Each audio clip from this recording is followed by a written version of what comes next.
Hello दोस्तों, आज मैं आपको सुनाने जा रहा हूँ छोटी बहन और 7 भाई की कहानी। एक राजा था, उसके 7 लड़के और एक लड़की थी। राजा ने अपने 7 लड़कों का विवाह करवा दिया था। एक दिन राजा शिकार करने गया और वह जब शिकार करके वापस आ रहा था, रास्ते में उसकी मृत्यु हो गई। पिता के मरने के बाद 7 भाइयों के सिर पर पूरे घर और राज्यपाट की जिम्मेदारियां आ गईं। एक दिन 7 भाई काम के सिलसिले में बाहर जाने लगे। सभी ने अपने पत्नियों से बोला कि हमारे बहन का अच्छे से ख्याल रखना, इसको किसी भी चीज़ की कमी नहीं होनी चाहिए। 7 पत्नियों ने बोला कि ठीक है। इसके बाद 7 भाई चले गए। भाइयों के जाने के बाद लड़की की भाभीियों ने उससे बहुत काम करवाने लगी। सबसे छोटी वाली भाभी उससे काम नहीं करवाती थी। बाकी जो 6 भाभियाँ थी उससे बहुत काम करवाती थी। एक दिन की बात है, शाम हो गया था। बड़ी वाली भाभी ने कहा कि जाओ जंगल में से लकड़ी लेकर आओ। लड़की ने रस्सी मांगी। भाभी ने कहा बिना रस्सी के जाओ। वो मन में सोच रही थी कि भला बिना रस्सी के कैसे मैं लकड़ी लेकर आऊँगी। वो जंगल में गई। उसने लकड़ी एकत्रित किया और बैठकर रोने लगी। तभी एक सांप आया। उसने लड़की को रोते देखकर पूछा कि क्यों रो रही हो। लड़की बोली कि मेरी भाभी इंतजार कर रही होंगी कि मैं लकड़ी लेकर आऊं तो वे खाना बनाए। मेरे पास तो रस्सी है नहीं, तो मैं ये सारी लकड़ियाँ बिना बांधे कैसे लेकर जाऊं। सांप ने बोला कि बस इतनी सी बात, मेरे ऊपर लकड़ी लाकर रखो। लड़की ने वैसा ही किया और सांप ने लकड़ी को लपेट लिया। इसके बाद लड़की फिर सोच में पड़ गई। सांप ने बोला कि अब क्या हुआ। लड़की बोली कि तुम्हें अगर मेरी भाभी देख ली तो तुम्हें मार देगी। सांप ने बोला कि चिंता मत करो, मुझे ले जाकर आंगन में छोड़ देना, मैं नाली से निकल जाऊंगा। लड़की सांप की बात सुनकर खुश हो गई और अपने घर के तरफ निकल पड़ी। कुछ देर बाद लड़की घर आ गई। उसे घर जाने में रात हो गई थी। उसके देरी से आने की वजह से उसकी भाभी ने उसे खाना नहीं दिया। उसे बहुत मारा पीटा। लड़की बेचारी रोते रोते सो गई। फिर अगले दिन उसे एक चलनी दिया और बोला कि जाओ पानी लेकर आओ। लड़की नदी के किनारे जाकर पानी भरने की कोशिश कर रही थी, परंतु सारा पानी गिर जा रहा था। वो वहीं बैठकर रोने लगी। तभी अचानक एक मेढक आया। वो लड़की को देखकर पूछा क्यों रो रही हो। लड़की बोली कि मैं पानी भर रही हूँ, लेकिन सारा पानी चलनी से गिर जा रहा है क्योंकि चलनी में बहुत सारा छेद है।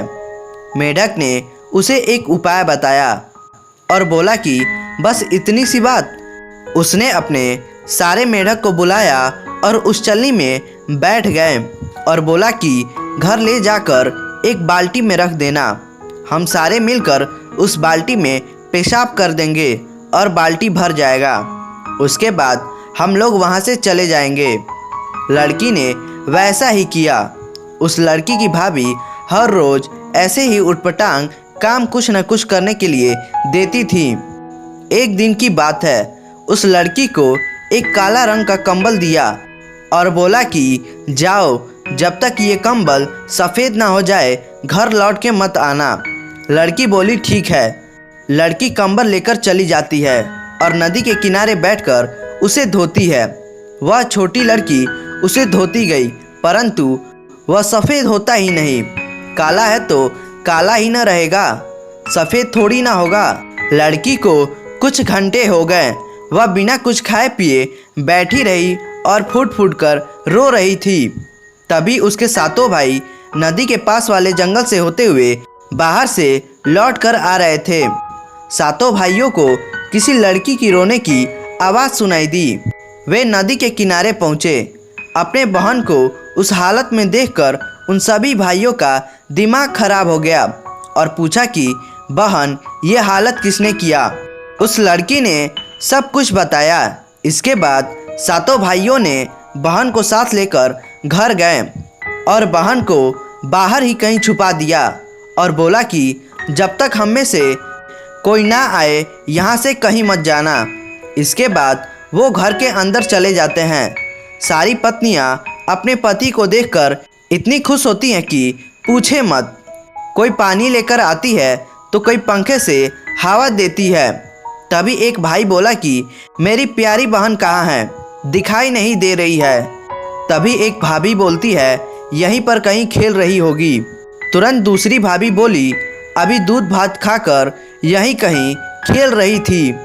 तभी एक पत्नी बोली कि आप लोग पहले खाना खाइए, वो आ जाएगी। एक भाई बाहर जाता है और अपने बहन को अंदर लेकर आता है और पत्नी से पूछते हैं कि यही दूध भात खाई है, अगर खाई होती तो ये हालत नहीं रहती। मेरी बहन की क्या हालत हो गई है। सारी पत्नियां कुछ नहीं बोलती हैं। तब छोटी लड़की बोलती है कि सबसे छोटी भाभी ने कुछ नहीं किया है, बाकी सारी भाभी ने बहुत सताया और काम करवाया है। सारे भाइयों ने मिलकर अपनी पत्नियों को बाहर निकाल दिया और सबसे छोटी वाली पत्नी रह गई। उसके बाद सारे मिलकर राजपाट चलाने लगे। तो दोस्तों, इस कहानी से हमें यह शिक्षा मिलती है, हमें दूसरों का कभी बुरा नहीं करना चाहिए। अगर सारी पत्नियां मिलकर स्वयं काम की होती और उस छोटी लड़की से काम नहीं करवाई होती और उसके पर जुर्म नहीं किया होता तो उन्हें घर से बाहर नहीं निकलना पड़ता। कहावत है ना, अगर हम किसी के लिए गड्ढा खोद कर रखते हैं तो हमारे लिए भी कहीं गड्ढा खोद कर रखा होगा। दूसरे के चक्कर में हम इंसान स्वयं गिर जाते हैं। तो दोस्तों, आशा करते हैं ये कहानी आपको पसंद आई होगी, तो आप इसे लाइक करें और हमारे चैनल को सब्सक्राइब करें। धन्यवाद।